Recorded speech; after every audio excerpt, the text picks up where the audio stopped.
بسم اللہ الرحمن الرحیم۔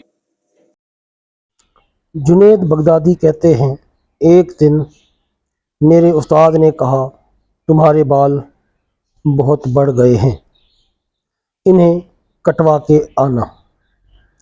میری جیب میں پیسے نہیں تھے۔ حجام کی دکان پر پہنچا تو وہ گاہک کے بال کاٹ رہا تھا۔ میں نے کہا، اے بزرگ، اللہ کے نام پہ بال کاٹ دو گے؟ یہ سنتے ہی حجام نے گاہک کو چھوڑ دیا۔ کہنے لگا، پیسوں کے لیے تو روز کاٹتا ہوں، اللہ کے لیے آج کوئی آیا ہے۔ حجام روتا تھا اور بال کاٹتا جاتا۔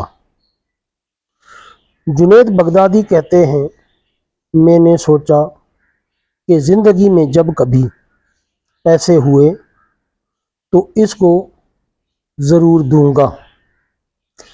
عرصہ گزر گیا۔ جنید بڑے صوفی بزرگ بن گئے۔ ایک دن اسی حجام سے ملنے کے لیے گئے۔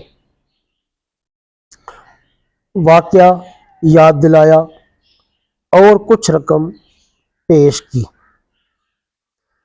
حجام کہنے لگا، جنید، تو اتنا بڑا صوفی ہو گیا، تجھے اتنا نہیں پتہ چلا کہ جو کام اللہ کے لیے کیا جائے اس کا معاوضہ مخلوق سے نہیں لیتے۔ سبحان اللہ، ماشاء اللہ۔ دوستو، اگر آپ کو ہماری یہ ویڈیو پسند آئی ہو تو چینل کو لائک اور سبسکرائب کر دیں اور بیل آئیکن کو بھی پریس کر دیں تاکہ ہر نئی آنے والی ویڈیو کا نوٹیفیکیشن آپ تک پہنچتا رہے۔ جزاک اللہ خیر۔